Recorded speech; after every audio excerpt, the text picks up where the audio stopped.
तोहफा मखदूम अशरफ जीवन परिचय। लगभग 700 हिजरी में फारस देश में एक इस्लामिक शासन था, जिसकी राजधानी पवित्र शहर सिमनान थी। लेकिन आज मौजूदा समय में सिमनान को ईरान के एक कस्बे के रूप में जाना जाता है। ये कैस्पियन सागर से करीब 100 मील, काशान से 150 मील तथा असमफान से 200 मील की दूरी पर है। सुल्तान ताजुद्दीन ने सर्वप्रथम 300 हिजरी के अंत में सिमनान को अपने राज्य की राजधानी बनाया। उस समय सिमनान में इराक और खुरासान के क्षेत्र भी शामिल थे। हजरत सैशून्य मखदूम अशरफ के पिता सैशून्य इब्राहिम बहुत ही उदारवादी, मानवता के झंडाबरदार व न्यायप्रिय शासक थे, जो सूफी संतों, धार्मिक विद्वानों तथा ईश्वरीय प्रेम में सराबोर महापुरुषों का आंतरिक हृदय से सम्मान करते थे। सिमनान शहर से मखदूम साहब के पिता का आत्मिक लगाव था एवं उन्हीं के महत्वपूर्ण योगदान के फलस्वरूप इसका समुचित विकास संभव हो पाया। उन्होंने यहाँ लगभग 1000 इस्लामी मदरसों को स्थापित किया। प्रत्येक मदरसे में 2000 की संख्या में तलबा, छात्र शिक्षा ग्रहण करते। मखदूम अशरफ की माँ पर 2 शब्द। मखदूम अशरफ की माता का नाम हजरत खदीजा रहमतुल्लाह अलैह है। हजरत सैशून्य खदीजा के घराने को एक बहुत है प्रतिष्ठित परिवार के रूप में जाना जाता है। मखदूम साहब की मां की छवि एक इबादत गुजार महिला की है, जो हमेशा कुरान का पाठ, रोजे रखना, मध्यरात्रि की नमाज, तहज्जुद, ईश्वर प्रेम में लीन रहती थी। हजरत मखदूम के जन्म पर भविष्यवाणी सैयद इब्राहिम और हजरत सैयद खदीजा की कई लड़कियां हजरत थी एवं वंश में कोई लड़का न था। पिता सैयद इब्राहिम की दिली तमन्ना थी कि इस्लाम धर्म के प्रचार प्रसार को आगे बढ़ाने तथा वंश को चलाने के लिए ईश्वर की कृपा से पुत्र रत्न की प्राप्ति हो। अनमोल रत्न हजरत सैयद मखदूम अशरफ के जन्म से पूर्व मजहबे इस्लाम के अनेक महान हस्तियों ने अपने ढंग से उनके पिता सैयद इब्राहिम तथा माता हजरत खदीजा को भविष्यवाणी द्वारा आगाह करते हुए शुभकामनाएं व मुबारकबाद दी थी, जिनमें मुख्य रूप से इस्लाम धर्म के आखिरी नबी हजरत मोहम्मद सल्लल्लाहु अलैहि वसल्लम का नाम शामिल है। इनके अलावा मखदूम अशरफ के पैदाइश पर भविष्यवाणी करने वालों में हजरत ख्वाजा अहमद यसवी रहशून्य अलैह, हजरत ख्वाजा अजमेरी मोइनुद्दीन चिश्ती रहशून्य अलैह, हजरत ख्वाजा निजामुद्दीन औलिया रहशून्य अलैह व प्रसिद्ध सूफी बुजुर्ग हजरत सैयद इब्राहिम मजजूब, ईश्वर प्रेम में लीन रहने वाले, के नाम शामिल है। एक रात हजरत से शून्य इब्राहिम ने सपने में पैगंबर हजरत मोहम्मद साहब के दर्शन किए। उन्होंने सैयद इब्राहिम को 2 पुत्र प्राप्ति की बात बताई और साथ ही यह भी हिदायत दी कि इन 2 बेटों में एक का नाम अशरफ और दूसरे का नाम आर्फ रखना। एक दिन मशहूर सूफी बुजुर्ग हजरत सैयद इब्राहिम मजजूब अपने आध्यात्मिक चमत्कार द्वारा मखदूम साहब के पिता हजरत सैयद इब्राहिम ने महल में प्रवेश किया। सुबह का समय था। हजरत सैयद इब्राहिम व हजरत खदीजा रहशून्य अलैह फज्र सुबह की नमाज के उपरांत ईश्वर की इबादत में मशगूल थे। यकायक मजजूब इब्राहिम को अपने देखकर दोनों आश्चर्यचकित हुए। मखदूम अशरफ के पिताम ने प्रसन्न होते हुए खड़े होकर आदर भाव से उन्हें राजसिंहासन पर बिठाया। बैठते ही मजजूब ने पूछा कि इब्राहिम, मैं तुम्हें चिंतित पाता हूं, क्या पुत्र रत्न पाना चाहते हो? इस पर सैशून्य इब्राहिम ने विनम्रतापूर्वक उत्तर दिया कि यदि आपके आशीर्वाद से ऐसा संभव हो तो मैं अपने आप को खुशनसीब समझूंगा। मजजूब ने कहा, बदले में मैं उसकी कीमत लूंगा। आपने कहा, जो आदेश करें। मजजूब ने कहा, 1000 अशरफी दे, तू अशरफ को ले ले। तत्काल हजरत सैशून्य इब्राहिम ने उन्हें अशरफिया पेश की। मजजूब ने प्रसन्न होकर मखदूम अशरफ के जन्म की भविष्यवाणी की बात बताते हुए क्षण भर में महल से गायब हो गए। पैदाइश के दिन मजजूब इब्राहिम का पुनः आगमन। मखदूम अशरफ के जन्म के पश्चात मजजूब इब्राहिम राजमहल में दोबारा तशरीफ लाए और पिता सैशून्य इब्राहिम को आगाह करते हुए कहा, खबरदार खबरदार, ये लड़का एक अनमोल तोहफा है जो ईश्वर की विशेष कृपा से तुम्हें नसीब हुआ है और तुम्हें इसकी परवरिश में विशेष ध्यान देना है। साथ ही उन्होंने ये भी कहा कि आज मेरा वादा पूरा हो गया और 1000 अशरफी के बदले हजरत मखदूम का बचपन और शिक्षा दीक्षा में ही संपूर्ण शिक्षा प्राप्त कर ली। साथ ही साथ 1 साल आपने तुम्हें कीमती माल मिल गया।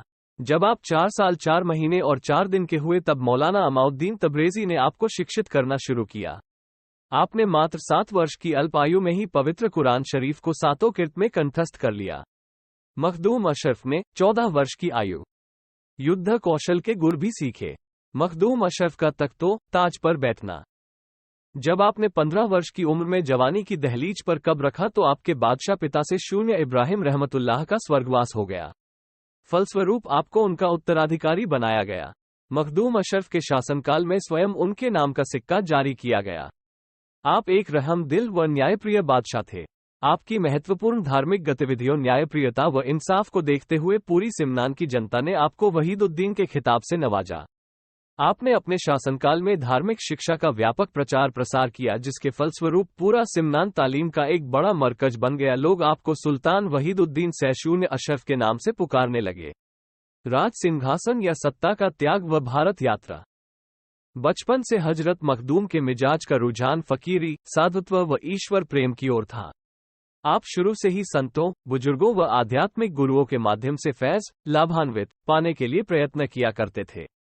आपकी दिली इच्छा थी कि अपने छोटे भाई सैशून मोहम्मद को राज सत्ता सौंपकर एकांत में ईश्वर की याद एवं तपस्या में लीन हो जाएं। आपने लगभग 10 या 20 वर्ष तक राजपाट चलाया। एक दिन जब आप सिमनान की शाही मस्जिद में अल्लाह की इबादत कर रहे थे, त्यों ही ईश्वर दूत हजरत खिस तशरीफ लाए और आपको ईश्वरीय संदेश से अवगत कराया कि ए अशरफ, राज सिंहासन का परित्याग कर फकीरी की मंजिल पाने के लिए हिंदुस्तान की सरजमी की ओर कूच कर जाओ, क्योंकि तुम्हारे गुरु वहां प्रतीक्षा कर रहे हैं। हजरत खिस द्वारा तुम्हारे इस संदेश को पाकर हजरत मखदूम अशरफ अति प्रसन्न हुए और अपनी मां को सारा हाल बताकर भारत आने की इजाजत मांगी। माता हजरत खदीजा ने खुशी आपको भारत की यात्रा पर जाने की स्वीकृति प्रदान की।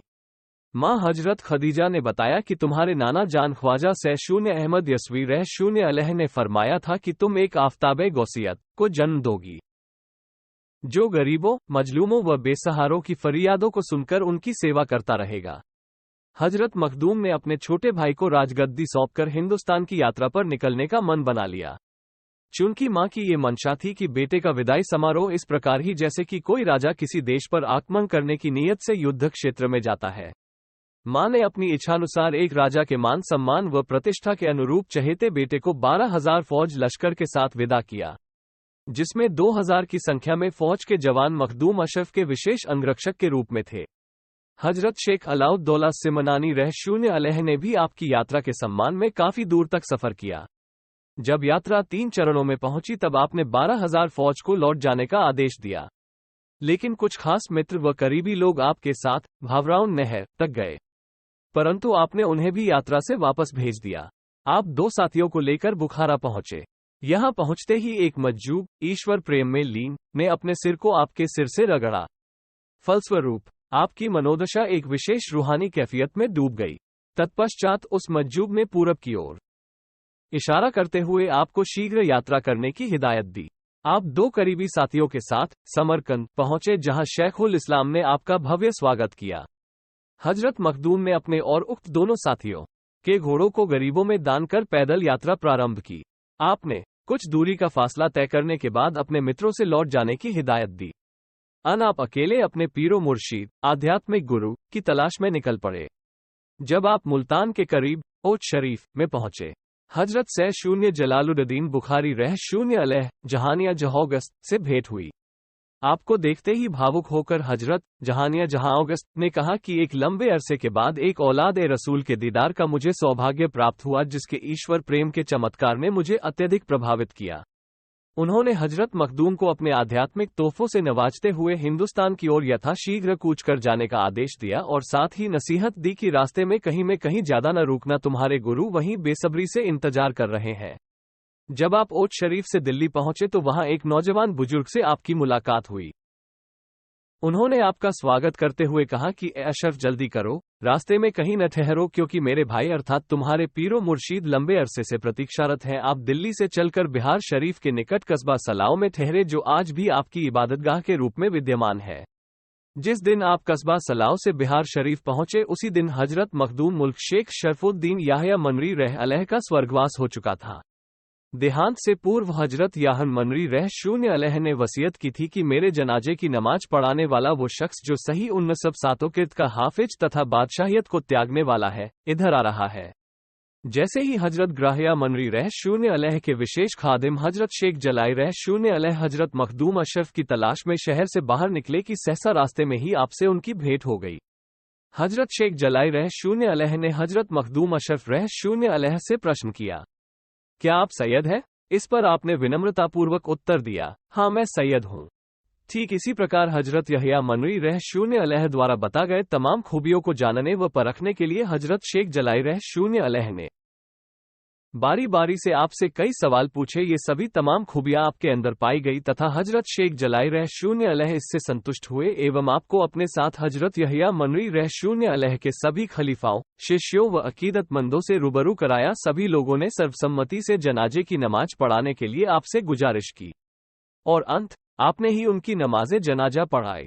हजरत यहया मनवी रह शून्य अलह को सुपुर्द खाक करने के बाद आपके दिल में ये ख्याल आया कि कहीं यही मेरे पीरो मुर्शीद गुरु तो नहीं थे। उसी समय हजरत यहया मनवी रह शून्य अलह अपने दिव्य शक्ति से प्रकट होकर हजरत मखदूम अशरफ को सांत्वना देते हुए कहा कि बेटे अशरफ, इत्मीनान रखो, अभी तुम्हारे पीर जीवित है और वो बेसब्री से तुम्हारा इंतजार कर रहे हैं। थोड़ी देर बाद हजरत यहया मनवी रह शून्य अलह की समाधि से उनका हाथ बाहर निकलने की दिलचस्प व रोचक घटना सामने आई। हाथ बाहर निकलने का वाकया सभी की समझ से परे था। आखिरकार इस तथ्य को हजरत मखदूम अशरफ के सामने पेश किया गया। आपने फरमाया कि उनके पास मर्दाने गब से मिली एक विशेष दिव्य टोपी थी और उन्होंने वसीयत की थी कि मेरे मृत्युपरांत उस टोपी को मेरी कब्र में रख देना। संभवतः तुम लोग उस टोपी को रखना भूल गए हो। हजरत उक्त टोपी को ही मांग रहे हैं। सभी ने स्वीकार किया कि यह बात सच है। टोपी उनके हाथ पर रखी गई, फलस्वरूप उनका हाथ तुरंत समाधि के अंदर चला गया। हजरत यहया मनवी रह शून्य अलह के मजार पर हजरत मखदूम का रात गुजारना। रात में हजरत मखदूम अशरफ हजरत यहया मनवी रह शून्य अलह की समाधि पर ही रुके। हजरत यहया मनवी रह शून्य अलह अपनी चमत्कारिक शक्ति से आपके समक्ष तशरीफ लाए और उन्होंने आपको रूहानी तालीम दी। साथ ही साथ उन्होंने आपको कई दिव्य शक्तियां भी प्रदान की। हजरत यहया मनवी रह शून्य अलह ने उपहार स्वरूप अपना खिरका मुबारक भी आपको अता करते हुए आदेश दिया कि इसे मेरे शिष्यों से मांग लेना। सुबह होते ही जब आपने उनके शिष्यों से खिरका मुबारक मांगा तो सभी संकोच में पड़ गए। उनकी इस दुविधा व असमंजस की स्थिति को देखकर आपने फरमाया कि तोहफाए मुबारक को हजरत की समाधि पर रख दिया जाए, जिसके नसीब में होगा वो इसे उठा लेगा।